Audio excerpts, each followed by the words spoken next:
There we go.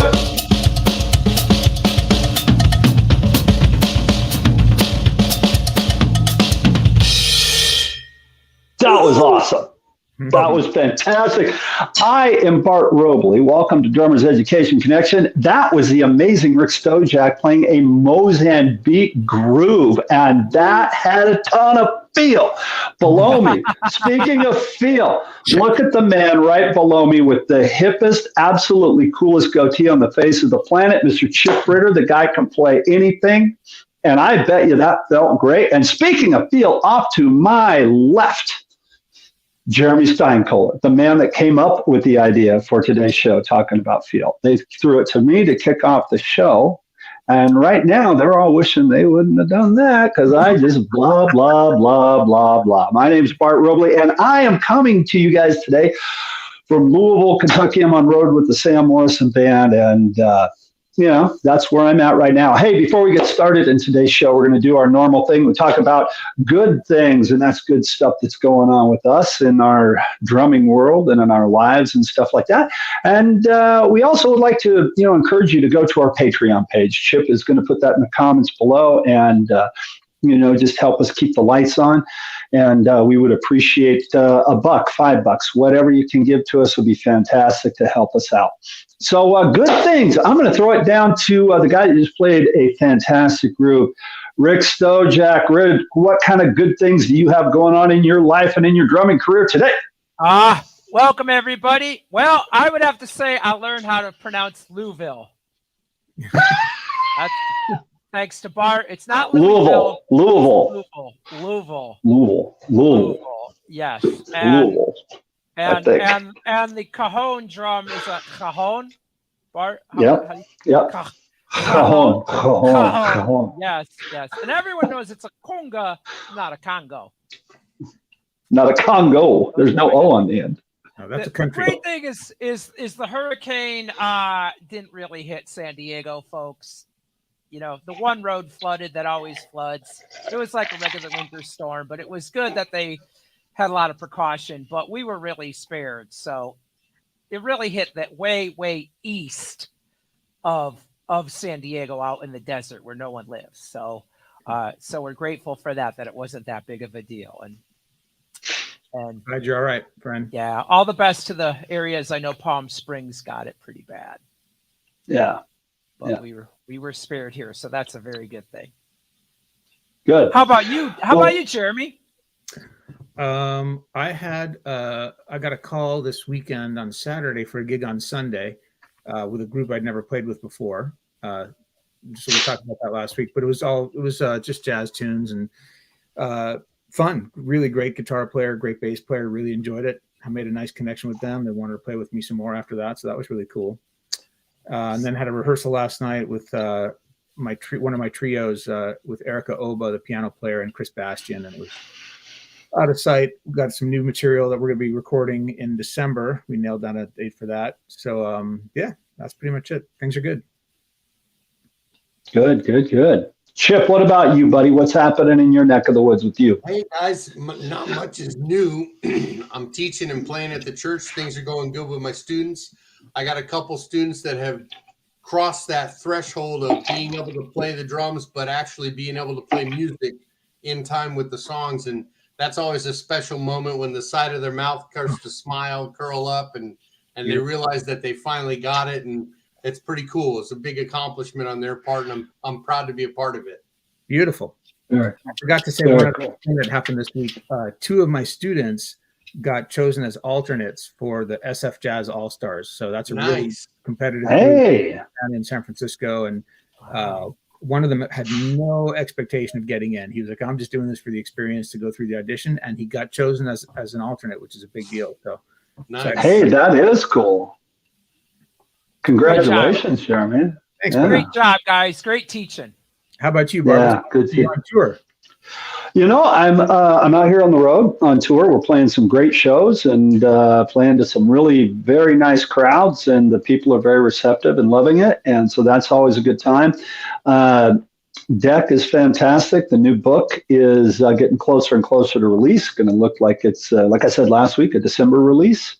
And believe it or not, now that all the I's are dotted and the T's are crossed and shipped off to the publishers, I'm working on the follow-up to it. So working on that.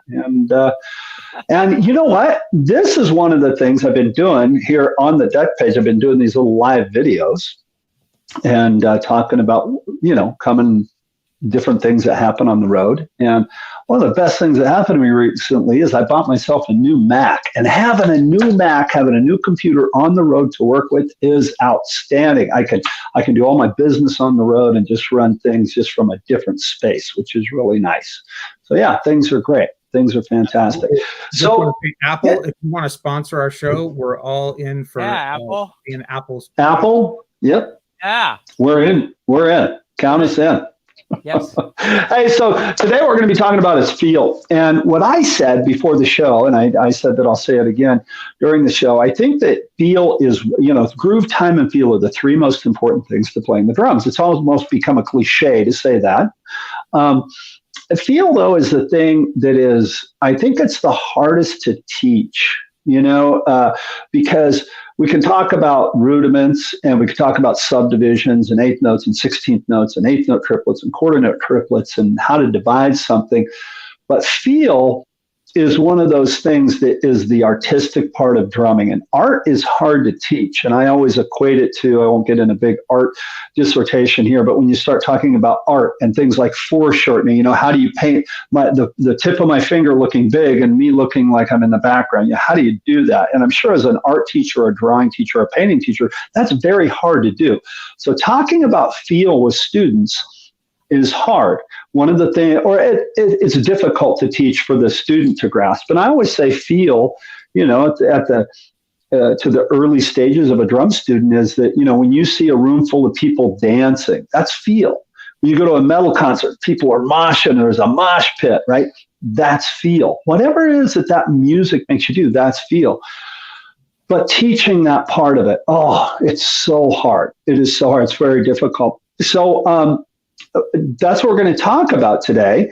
And I can't wait to hear these guys' approach to that. And so Jeremy was the guy that wanted to do this show, and I'm excited to hear his take. So I'm going to throw it to him.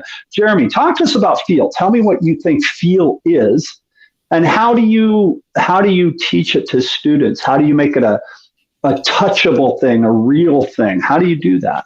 Great. Right. This is a topic near and dear to my heart. I think about it all the time. I'm aware of it when I'm playing a lot, and I'm always thinking about it when I'm teaching students to play songs. It's not just a matter of play a part the way, like technically like it was on a recording. We all know, we've all had students that can play a part just like it is transcribed and note for note, and it doesn't sound anything like the recording, right? Or it doesn't make the song feel the way it's supposed to feel. So, yeah, I used to think that, feel was this kind of ineffable thing that was impossible to describe, and you have it or you don't, and the X factor or whatever. But I don't anymore. In order to play with good feel, you do have to mechanically or technically produce something. You have to make moves and motions in the right way, and the notes have to land in the right spot, and they have to be balanced in such a way as to impart the right, character to the song. And we know that you can play the same beat and deliver it, a bunch of different ways. Like Rick, you could sit there and play just the simplest rock beat, and you can make it sound really, aggressive, and you can make it sound really laid back and mellow, and you can make everything in between. And depending on how tight your hi-hat is or how loose it is, and the angle that you hit it with the stick, and how loud is the snare drum compared to the bass drum, and where are you hitting on the snare drum? Is it a rim shot? Are you allowing the rebound to come back? Are you leaving the beater in the head? Are you pulling it off? So those are all technical things that contribute to the sort of, artistic, aspect of like making the music feel good, making it feel the right way.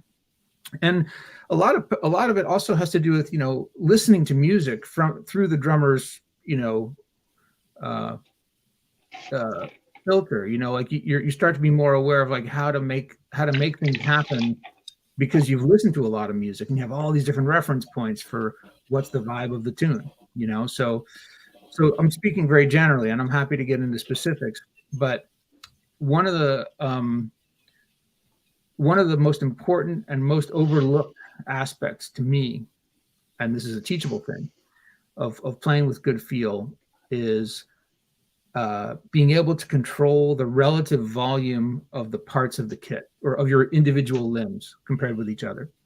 So most people, when they just down at the drum set, they play whatever they play, and it's all kind of the same. You know, I think I can tell most of my students when they just sit down at the drum just by the way they make the drum set sound.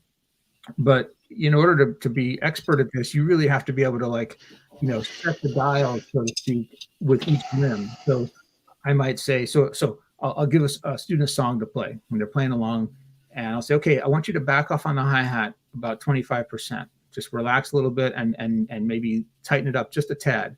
Now I want you to let the bass drum beater come off the head. And I want you to pop the snare just a little bit more. And they make these subtle little adjustments, kind of like shaping the clay. And all of a sudden it's like, now it feels really good. Now it clicks and it just fits the song, right? Mm-hmm. And it's got the right amount of whatever the thing you're looking for. So that's a really big one. I have this exercise where I'll have students play one note at a time, striking the hi-hat and the bass drum together. Rick, do that for me one time. Right. Now I want you to hit the bass drum as soft, just by itself, as soft as you possibly can. With the hi-hat still? First without the hi-hat. That's as soft as you can do? Yep. Okay. Now I want you to hit the hi-hat by itself as hard as you can. Now I want you to hit the bass drum and the hi-hat simultaneously, with the bass drum as soft as possible, whisper quiet, and the hi-hat spanking it. Can you get the bass drum any softer? Yeah, I can do it. I know I can do it. Yeah. Okay. Yeah. Good. It's hard to do. It's hard to do. Now switch. Yes. Now hit the hi-hat as soft as you possibly can, just like, you know, with an inch tall stroke or whatever, and rip a hole in your bass drum with your foot. Yeah. Ooh. Right. Okay. Nice. So that's an example, right? So we'll do that with the right hand and right foot, right hand and left hand and right foot, and all these different combinations. And then I'll have them do 2 and 1. I'll have to hit the bass drum and hi-hat, whisper soft, and whack the snare all at the same time, just one note simultaneous. And then we'll do all the different combinations of loud and soft and like that. Yeah. And then I'll get them playing a beat, and I'll say, okay, just give me a simple rock beat. And I'll say, I want you to play the hi-hat, whisper soft, but really lean into the snare and bass. And then we'll switch it. Play the snare drum, whisper quiet, but hit the hi-hat and bass drum as loud as you can. Now, all these different ways of shaping it, right? So you start to get comfortable pushing the thing in all these different directions so that you can start to control the different sounds of the groove within the groove, right? And sometimes just making little adjustments can make all the difference in terms of how a song feels and how you're propelling it forward. So another thing that happens from this exercise is they start to hear this when they're listening to music, listening to tunes. So we'll put on a song, and I'll say, what do you notice that's most prominent sonically about the drum set part? So, oh, the hi-hat, right? Really loose, really trashy, really full and aggressive sounding. Okay, cool. What about this song? Oh boy, there the hi-hat's whisper quiet. I can barely even hear it, but the snare drum's really popping. Okay, so when you're trying to emulate the grooves and the feels for these songs, you got to try to balance out your kit, like you're almost like you're your own recording engineer with the faders and the dials, so adjusting your parts of the kit to sort of, impart a certain flavor. Now, that's just all that thing I just said, that's just one piece of the puzzle, right? That's just your touch and the balance of the parts of the kit. Of course, we haven't even talked about like what it is you're playing and does it fit, and then there's the whole thing about pocket, right? Is it swinging? To what degree is it swinging? Right. Is it on the front edge? Is the drum groove on the front edge of the beat or the back edge of the beat? Does it feel like it's pushing forward or laying back or somewhere square in the middle? So all these are things like, technical considerations, things that you have to like be aware of and be competent enough to execute to really dial it in. Now, I have some drummers who don't have any of those tools, very limited toolkit, but something simple, and they can nail it because it doesn't take a lot of sophistication. You just have to get everything right, and it's not that hard necessarily to get it right. It just depends on who you are and what you do and what kind of things come easy to you. So I'm not saying like just because you don't have a massive toolkit that you can't play with good feel. No, you can, but more different and specific things become harder and more subtle to pull off. Nice. Very well said. I like that. Hey, Rick, I want to throw something. Your Be Wild. That was a punk band, right? Be Wild. It was kind of an Yeah. 80s band. 80s new wave Okay. vibe. Yeah, with my brother. Yep. I was wondering if, like, well, with the new wave 80s vibe, if you could demonstrate playing the snare drum as loud as you can, but using your face.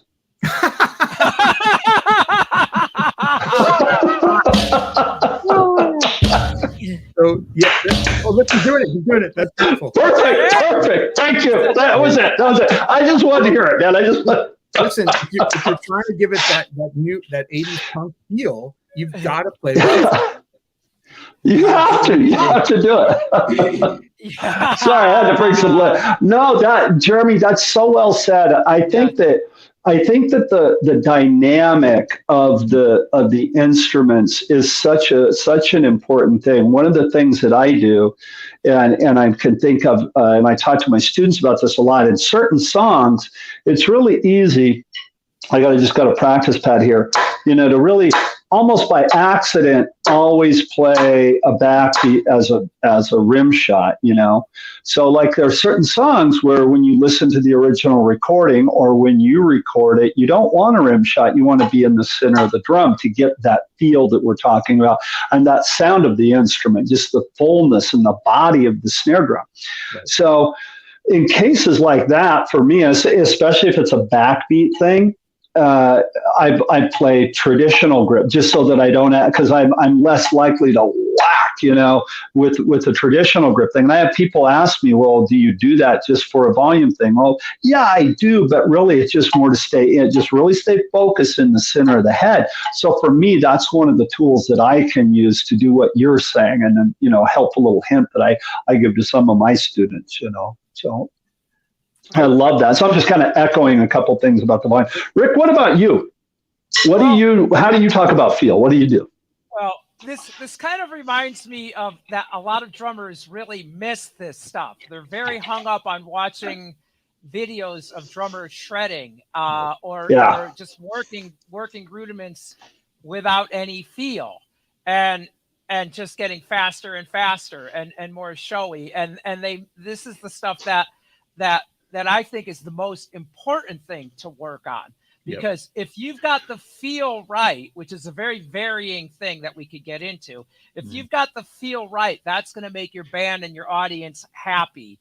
And that's great news for all drummers. Don't worry about this flashy person. If you could just lay it down with some feel and some finesse, which is a variety of things, then you're really doing the job. So it's okay out there. Don't worry if you see that crazy drummer out there. And a lot of drummers miss this. It reminds me of a Roy Burns joke. Our father, Roy Burns, his joke was, drummer says to the singer, "Hey, do you want me to play too loud or too fast?" Yeah. So your turns the drummer, he says, "Hey, can you play with some dynamics?" Yeah. What are you talking about? I'm hitting them as hard as I can.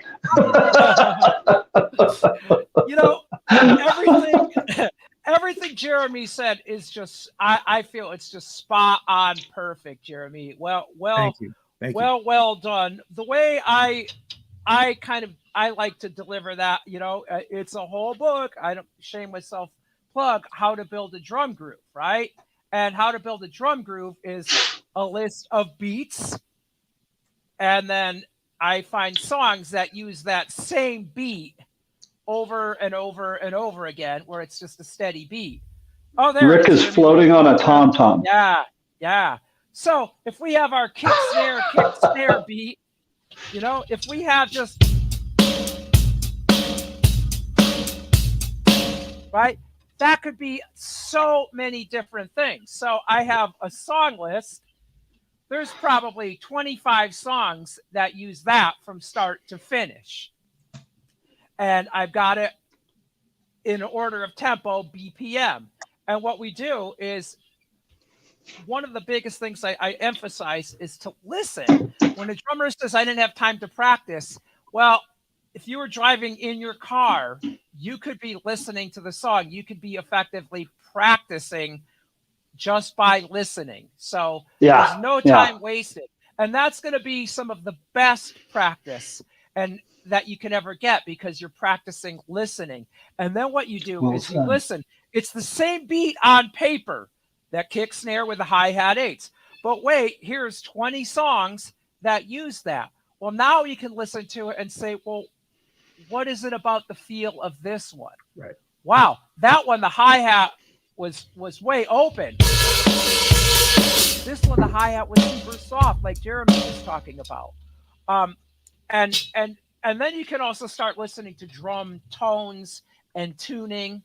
And what you start noticing is that there's a little subtle difference and song to song, and that's the magic. And that's why some drummers get lots of gigs. And you might think, well, that drummer's not any good. Like, people who don't know, say Ringo and Charlie Watts aren't the greatest. But when it comes down to the feel, they are the greatest, and the success is they're improving. So it's this stuff that brings that all out. So, and I think a lot of it comes down to what Jeremy was talking about with that dynamic. A lot of it is touch, and a lot of it too is your rebound, like what your starting point is, right? If you want a quiet note, can you everybody see my hi-hat? Yep. I'm close to the hi-hat. I'm just tapping the hi-hat, right? You can't start up here and hit a quiet hi-hat. It's not going to work. So it's all this rebound and setting up the note so you're at the right height. Yep. So, and we really have to watch out too, I think, for, like when the snare goes down, the right hand inevitably wants to go down with it really loud. So the hi-hat is always, but that's not the part. And one of the great things I learned from my brother, my late brother, working in the studio with him and all of our bands, and then when he was an engineer and doing studio work for him, is that they would make requests. Songwriters and engineers would make requests of you. Hey, just like what Jeremy's asking. What Jeremy's asking was a real world thing. Like, that's one of the best rehearsals you could ever get. It's like, hey, that sounds really, really good, but can you play the kick a little softer? Uh-oh. Right. That's effing hard. People hard. think about independence in terms of rhythmic independence mostly, right? Yeah. Right. Yeah. I mean, learn all the patterns and the coordination, but that only is half the picture, right? You actually have to be able to uncouple your limbs, not just rhythmically, but dynamically from one another. So you can dial it in. So, there's two things here. One that we've talked about, just having the skill to be able to produce a beat with a certain flavor or character or feel. And then there's also the making good choices. Right. So like it'd be a drummer who's done all these great exercises and got terrific independent dynamic control of your limbs, got a great pocket and all that, but you don't have good instincts and you don't make the right choice in the right moment, and that's a really important piece too. So that's when, you're listening to a lot of music, you're taking advice from your drum teacher, you're taking advice from musicians you play with in terms of how they respond to the part. They might give you suggestions and you try that stuff on and try it out. And the more you do it, the more you start crafting your drum parts, instead of just kind of playing mindlessly. Like, everything is a little bit more thoughtful. You're really trying to you don't just sit down and play something automatically, unless you're Steve Gadd, but you're thoughtful about how it sounds sonically. How is this mixing with the band, and how does it help deliver what the song is trying to deliver? Does it help the emotional quality of the song, or the whatever? Is the song about driving down the freeway and rocking, well, then you've got to give it a certain flavor, right? And you can't, it's not going to work if you're playing kind of mellow and tight hi-hat and light snare. It's going to be on the front edge of the beat. It's going to be a looser hi-hat, edge of the shoulder of the stick, and pushing forward. And if the song's about sitting on the dock of the bay, you play it like you're rocking down the freeway, well, you're fired from that gig, right? So you've got to really be like a chameleon and dial it for every single circumstance. Man, I love that, Jeremy. I'd say the drumming community is always so impressed with drummers who play loose. And we love that. Like, oh, that drummer is so loose. They're just like butter. And I know that has a lot to do with feel for a lot of songs. But yeah. there's a lot of different kinds of feel. So don't think that feel just means mellow and loose or Right. funky or jazzy. I mean, Right. It's everything. some music, I don't want to see the drummer play loose. I want to see the drummer destroy the drums and play like a maniac. Yeah. Oh, Well, I love hearing when like somebody says to you, like, I love adjectives in the studio where I had a producer one time. I was playing a shuffle, and he goes, "Man, I want it strip club dirty. Go in there and make it filthy." And so that conjures up a thing, So you're okay, and just playing behind the beat, making it as greasy as you possibly can. yeah. So yeah, Right. yeah. Chip, what about you? Oh, sorry, Jeremy. I'm sorry. No, we should give Chip a chance. Sorry, Chip. I'm so excited. Yeah, I'm just actually watching the show right now and enjoying it. yeah. I love. One of my favorite people to watch it at the Jam show is Chip because he's talked about so far as I've related to a lot, and I'm learning in this show already about feel and dynamic control.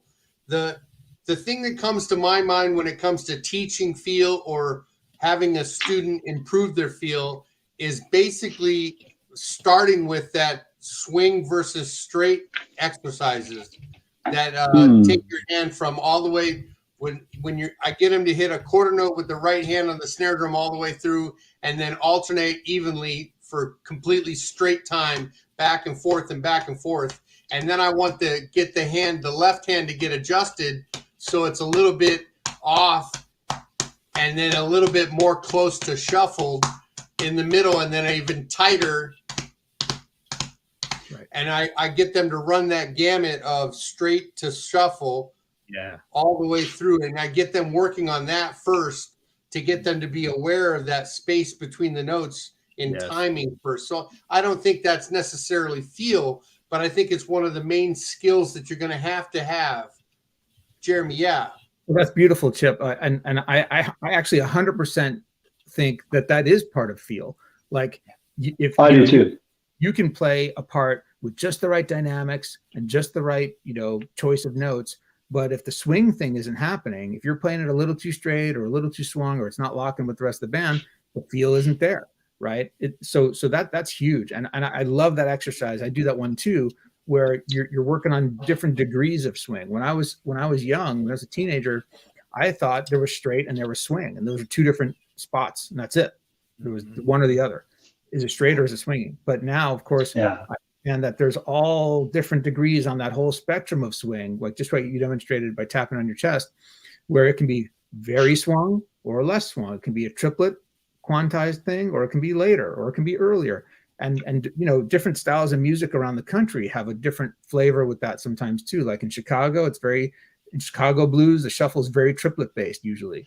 In New Orleans, it's a little closer to straight. It's somewhere in between, and playing in the cracks, they call it. And in Texas, the Texas shuffle, it's much later swung, right? So that's very, very important. And it's hard. It's hard to control that, right? It's like a moving target for a lot of people. They sit there and they get it, and it's feeling good. And then it kind of leans a little too straight for a couple of bars. And then they kind of, get back to it, and being able to sit there and define that pocket all the way through for a song, very challenging and critical for playing with good feel. Yes. Bart.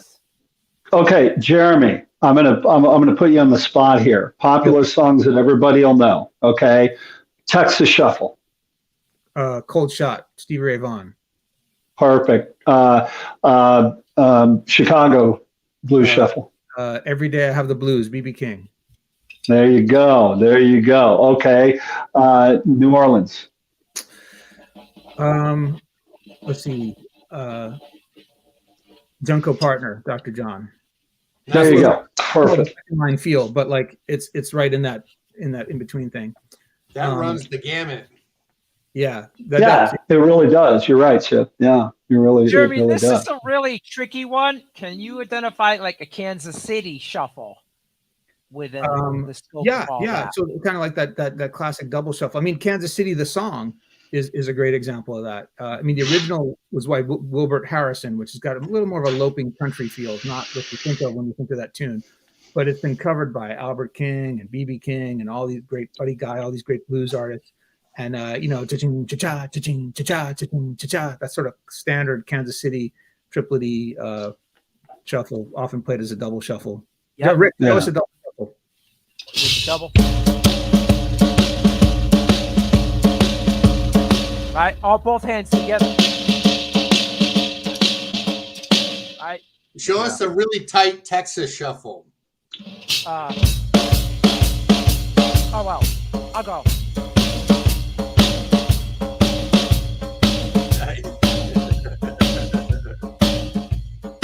Yep. Yeah. Nice. Very well done. You know, one of the things too, and we're talking about shuffles and swing here, but I think also one of the things, let's go back to a straight thing. We need to, there are times we need to play tight, right? And I agree, Rick, you're talking about playing loose. Jeremy, a second ago before we went on, I tapped on the cymbal. I'm just going to tap. Is this too loud? That's loud. Is that okay? A little bit loud. Okay, how about this? Yeah, you're okay.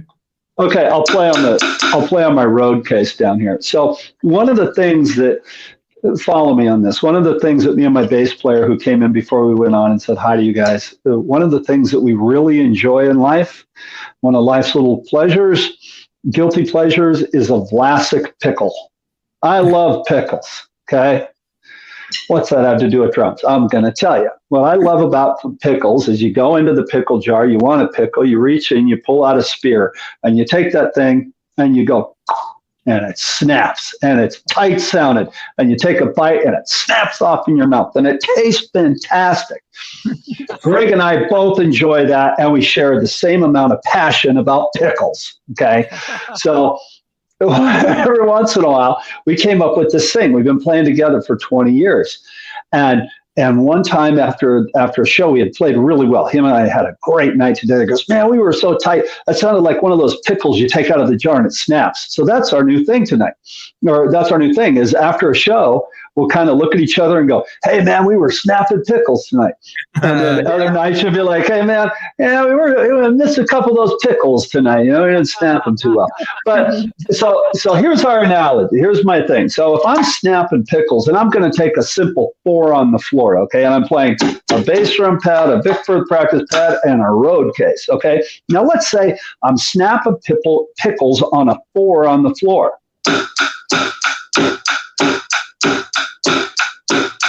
Everything's right together. All 4 quarter notes. Bam, bam, bam. They're lining up, right? Yes, exactly, Jeremy. Now, I've had this happen, and you had kind of touched on this, Jeremy. That's why I wanted to jump on it. Let's say you don't do that. Let's say you're, and sometimes as a student, you're not aware, and you're,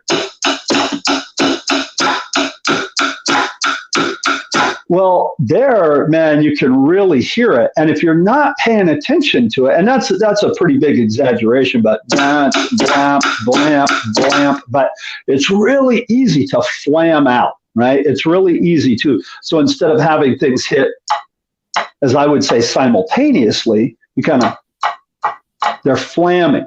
So if you're playing something that is supposed to be really tight and snap like a pickle, if you're playing a 4 on the floor, right? And you can shuffle it too, right? 4 on the floor, shuffle there, right? But same thing, just really be aware of the notes that are supposed to hit interdependently or simultaneously, because that'll make the group tight. Jeremy, you got something? I'm glad you brought that up, because that is often a feel killer. That notes that are supposed to be hitting at the same time are not exactly simultaneous. Oh, yeah. It has a feeling of looseness and like not in a good way, like just kind of raggedness to the groove. Yep. If your drum part isn't even in time with itself, how's it going to be in time with any of the other parts of the band, right? Yeah. Right. So things that I'll do when I hear student playing like that, like the bass drum isn't lining up with the right hand and they don't hear it, is I'll videotape them and then I'll play it back for them slowed down. Oh, yeah. Yeah. And slowed down, that Yep. difference of the slight flam in real time is exaggerated, and they can really hear the lack of the simultaneity. Yeah, Yeah. Yeah. that's good stuff. I think that's so important. One of the best things for students' growth is that self-awareness and recording them playing a beat and recording me playing a beat and Right. playing it back and saying, okay, why does mine sound so different? Yes. What is it about this thing or the snare or the hi-hat? What is it about those things that sound different and why? Bingo. That's a really good Bingo. lesson. That's fantastic, Chip. Yeah. Because when you do that and you ask that question, it makes them have to think. Mm-hmm. And it makes them have to pay attention in a way that they're not used to paying attention. And they're heightened their senses. They're focusing in and like, well, let me really think about what's different in the sound. What is this one? How does this one sound different from this? Okay, well, the beat's the same, the tempo's the same, but it doesn't sound the same. It doesn't feel the same. Yours is more fluid. It's more relaxed. The snare drum's a little tighter, whatever, all these things that you might observe. And that gets them like, oh, okay, so that's how I sound better. That's how I become a better drummer, is by being more in control of and aware of the sound that I produce on the instrument. Yeah. This is key. What's that? Yeah. It's the same. Getting that out of the student is key. It's kind of like, when you have a student that's sitting there and you say, hey, do you know any jokes? And usually they can just say no. And versus if you ask the different question, tell me a joke, you know what I mean? Usually you're going to get a better answer.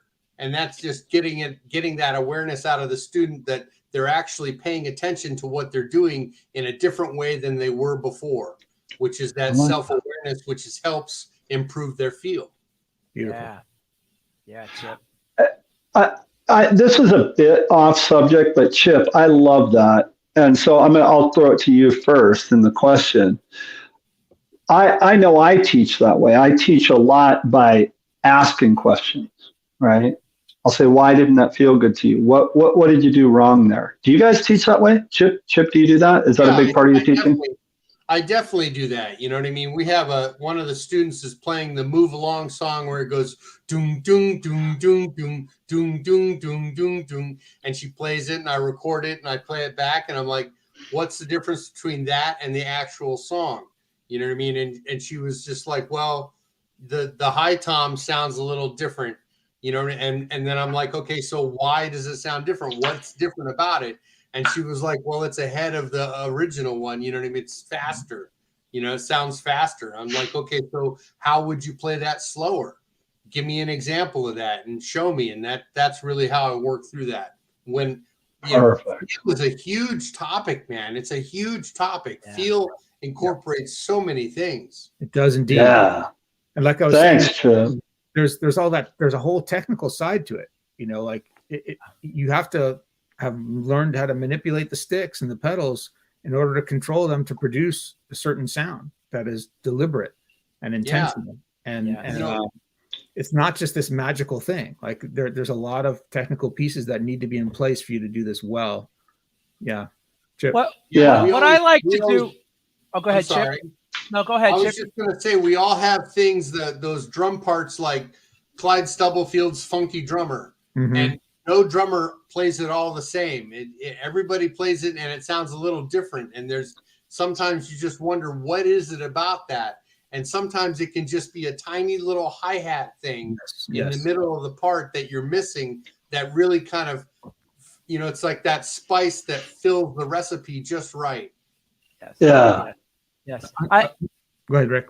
Well, I feel that part of all of this is our focus. So I like to emphasize that first to myself, because anything that I tell my students is great for me to learn as a teacher because it helps me. Thank you for saying that. Remember how to practice and remember the important stuff because, I'm trying to apply all this stuff so I get better as a drummer. And so I think focus exercises are really, really important, and breathing and clearing your head and all of that stuff, and relaxation techniques like yoga. And then I often with a student will say, let's visualize, like, let's say we're playing like a real slow bluesy feel with a little syncopation. I'll put them like close your eyes and pretend you're in like a little dark nightclub with candles in there, Mhm. and the whole room is just vibing. Like I want you to like, man, I want you to make love to this song right here. I Right. want you to like give it all. Like there's no room to think about global warming or whatever.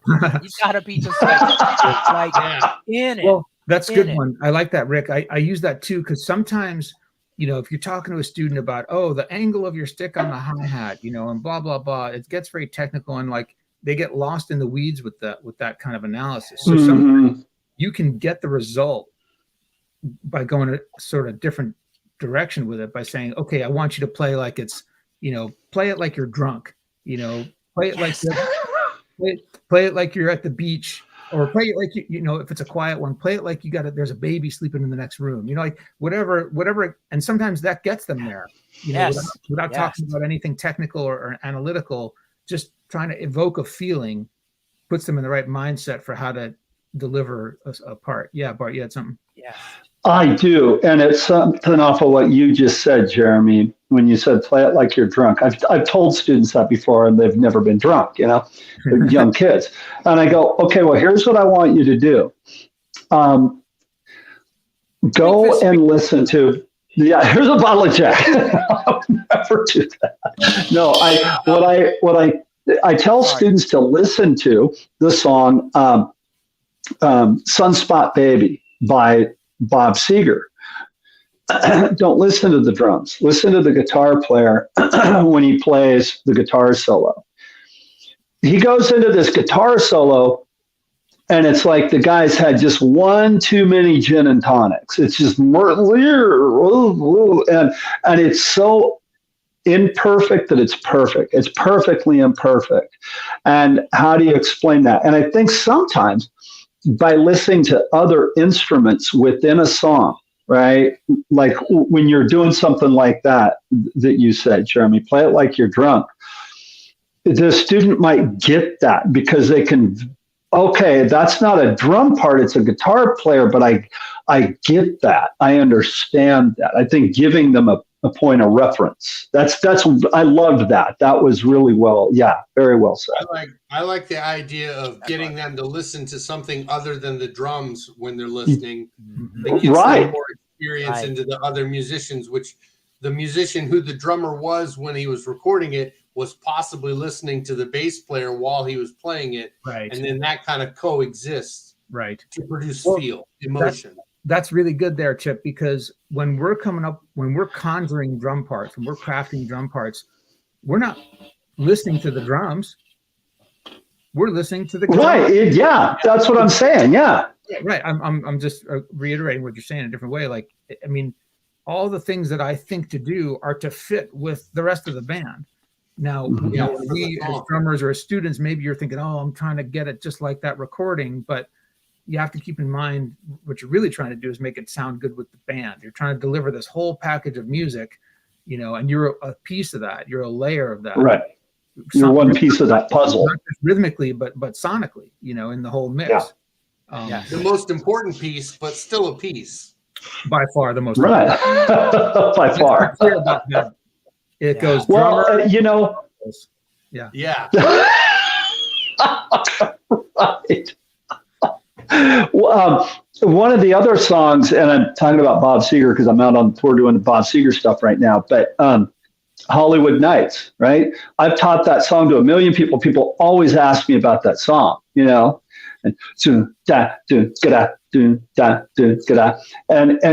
it's literally 1 and a 2 and a 3, ta-da, and it's you really got to lay the backbeat in there, but that four on the snare drum, you just touch it. It's not quite a ghost note, but it's not the backbeat either. And so many people when they first start playing, and it's frantic, it's staticky sounding. No, you're going down a road with a it's a little bump in the road. Right? That's what you got to conjure up. Jeremy, I want to come back to something you said, Rick, a minute ago about sometimes you want to hear a drummer be tight, versus loose. And I think though one thing that we can all agree that you generally across the board see with good players is a a relaxed quality of their playing. Even if it's aggressive, you can watch them and it looks like they're relaxed, even when they're playing high energy and fast and heavy. And, one of the things in my mind, or that I see all the time, in students who struggle with smoothness in their playing is tension, right? Yes. So their shoulders are up here on their ears. They're moving like a big lever from the elbow and stiff wrist instead of, letting their wrist flex. They're not really allowing the rebound to happen. They're kind of pushing and pulling the stick all the time. Mm-hmm. And, that creates like a stiffness, like in the sound. Right. Not that, Right. The body translates to that helps you when you're playing Rush. You're playing Canadian. Every drummer in the world is going to come over to Chip's house right now and go like this. So. You're right, though. He's right. You're right. I'm not arguing. You are right, brother. when you squeeze, and one of the biggest ones I find, like a place to look if things are not sounding right, or is grip pressure. Like I see students holding the stick too tight all the time, and it tightens these muscles, which don't allow for movement in the same free way. And so that's a really big one, is getting people to play with a relaxed grip and a relaxed feel. And like Daniel Glass says, talking about the up, it's all about the up. What happens in between the notes is what's going to determine how you hit the next note each time. And so that relaxed rebound, allowing the rebound to happen, all that stuff is really, really important. You can hit hard, but you have to be relaxed. You can't let that friction go up into your arm and wrist. Right. And that's probably the number one reason is you'll get an injury. Yeah. Go ahead. Yeah, that's also one of the secrets to improving their speed. Like when they're playing double bass, if they're too tight and too rigid, then it's going to inhibit their ability to go faster. You know what I mean? Being able to relax while striking the drum is one of the first doorways to improving your speed. Yeah, everything. Yep. By the way, guys, I got to show you this. This is a little off the subject, but you talked about double bass. These are Gene Hoglan's ankle weights. Nice. These are really, really heavy. He was like, oh, one of the bags fell out, so he's going to get rid of them. I'm like, no way, man, give me these. So he actually would wear these actually really heavy weights. I don't know, it feels like 10 pounds. And resistance training. Wrap these around his ankles, and then it would be like a workout, and he would wear this even live. And then at the end of the set, he would take them off and his feet would be able to fly. So isn't that fun? Anyway, I was a little off subject, but I had to show you guys that. That was cool. Art, were you going to say something? I was, and it went away. I don't remember. But I do want to throw this out there. I do want to say this. You started thinking about Gene Hoglan's sweaty ankles and you got distracted. I could smell them. I could smell them. Yeah. I could smell them. Horrible. Guy's a killer drummer, but my God, here's a bar of soap, brother. No, I'm kidding. Gene, I'm joking, Gene. I'm joking. We've never met. Don't hate me. It's all about, the up. I think that Freddie Gruber used to say it best. The note is a byproduct of the stroke. So it's, going, what happens on the way to the drum and after you hit the drum or the pad is the important part. And that's a whole other subject matter. One of the things I do, but I wanted to say that before I said this, one of the things I want to say this to all young drummers out there and young band members.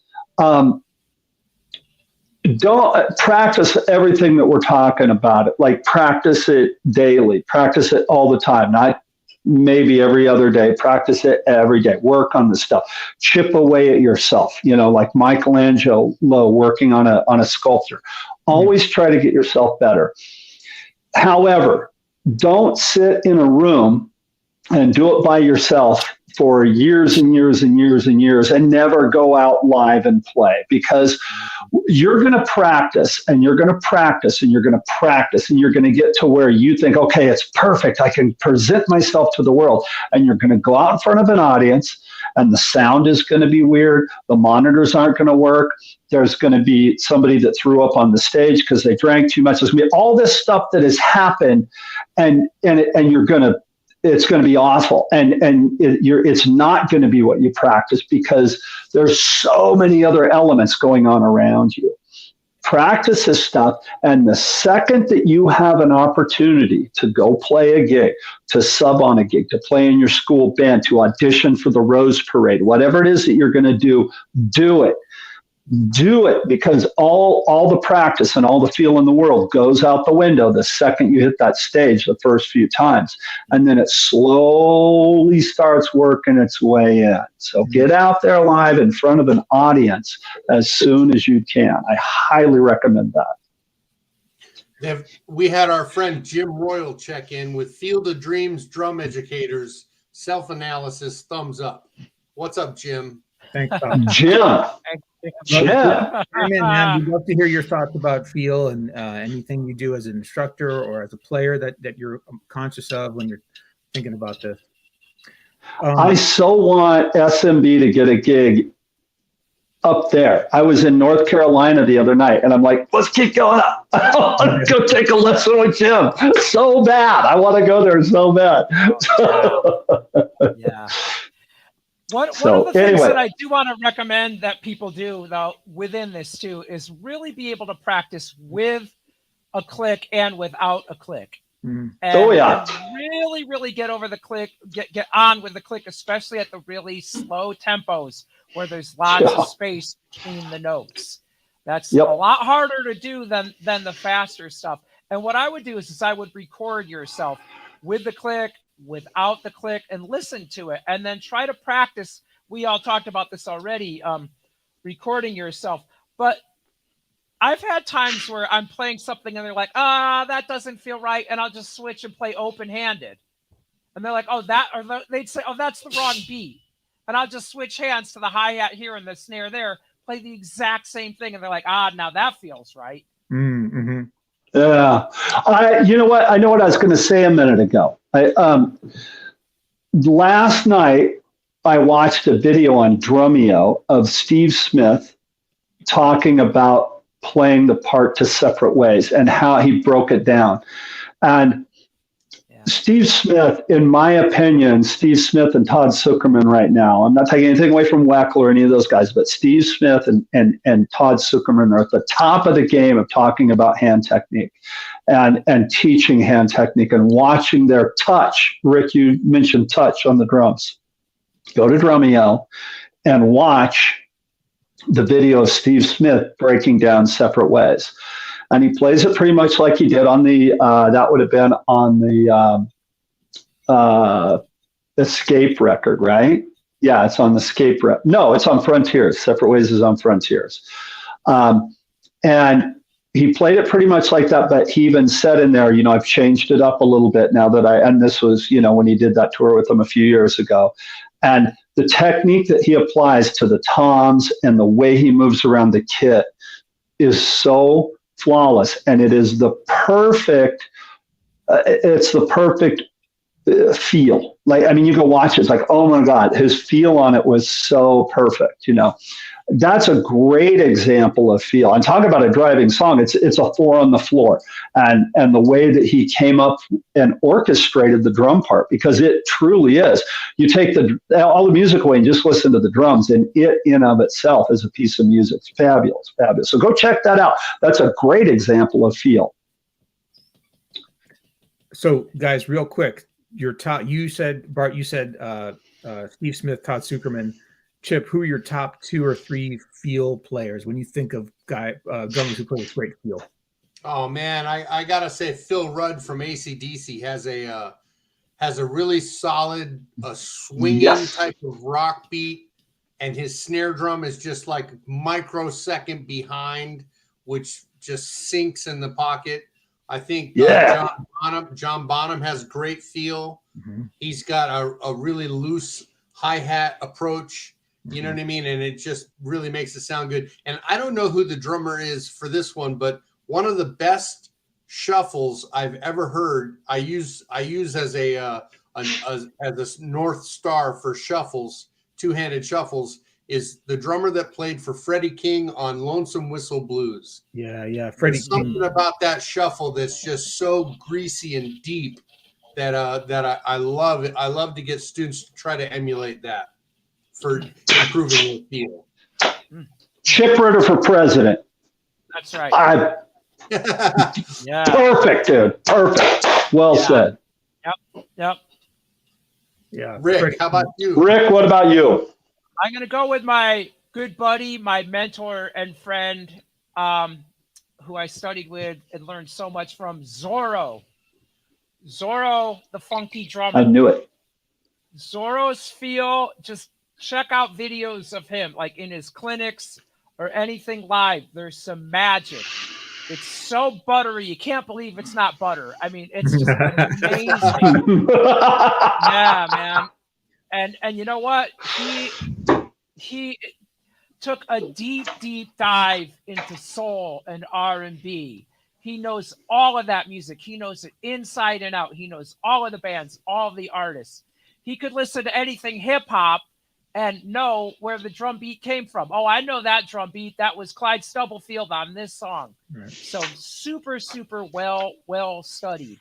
And then the other, I'm going to go the opposite. I'm going to go with my brother-in-law, Gene Hoglan, man. The Atomic Clock. That's a completely different kind of feel that Gene has. It's badass, dude.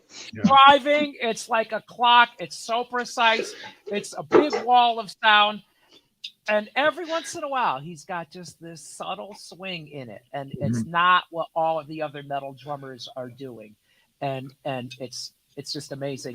And I'm a big fan of Jeremy Steinkolder's. Oh, come on. Really, yeah, man. When you did that clinic, dude, when you did the clinic at Aquarian in Anaheim, it was amazing, man. Your clinic was great. Your New Orleans vibe, dude. You got something going on thanks, up there. brother.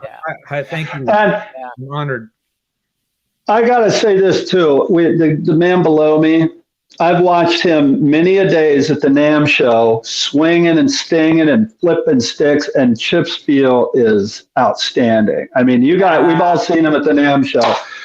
Chip, thanks, you're unbelievable drummer. Okay, Jeremy, your feel guys, who are they? I would have to say my top two of all time are Steve Gadd and Jim Keltner. Oh, yeah, come on. I mean, those guys have played on more records than just about, everybody else. But, Hal Blaine's got to be up there. Oh, yeah. He's just the king of it. And, and it's hard to have the conversation without talking about Charlie and Ringo, but it's hard to limit it to a couple, but Steve Gadd and Jim Keltner are like my top of the pyramid guys who they're so incredibly versatile. They've played on so many hundreds of recordings that are all so very different. What a massively wide range. And they're like those guys who like always come up with the perfect part. You know what I mean? Yeah. Like, and that's why can I throw studio drummers? I'm sorry, Jimmy.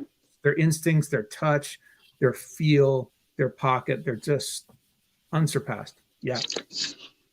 Can I throw another recommendation for a video out there? You said Ringo. I apologize for interrupting you. Okay, so go to YouTube, look up Ray Wiley Hubbard, and the song is "Bad Trick." There is a record. Ray Wiley Hubbard is a Texas country legend. He's much like Dwight Yoakam or Willie Nelson, and he's never really got his huge just due. He's phenomenal. And he did an album called Ray Wiley Hubbard 2, TOO, like him and Ray Wiley 2 as well. And he did a song called Bad Trick, and on guitar is Joe Walsh, drums is Ringo. Backup vocals is Chris Robinson from the Black Crowes, and I can't remember who the bass player is. I put a link to the video in the comments. Cool. The band is listen to the vocals, the backing vocals, talk about something that's so loose, but it's perfect. It's loose playing, it's loose singing. There's a perfect example of a looseness that you can hear. And Ringo's playing drums, and it's Ringo. I mean, you can feel it, nobody comes with, so check that out. I think you guys will like that a lot. I do want to apologize to you guys. There's been a couple of times, since I'm on tour, there's a little bit of latency, and I actually think it's with these headphones because I noticed it yesterday when I was giving lessons. I did not mean to interrupt so much today. I apologize for that. If I did, I'm sorry. Bart interrupt us. It's okay. Hey, you're going to hurt the one feeling I have. Come on. Guys, all right, so that's it from here on deck. What are we talking about next week, Jeremy? I'm in Kentucky. I have no idea what we're doing. What's next week? Can anybody tell me? I remember.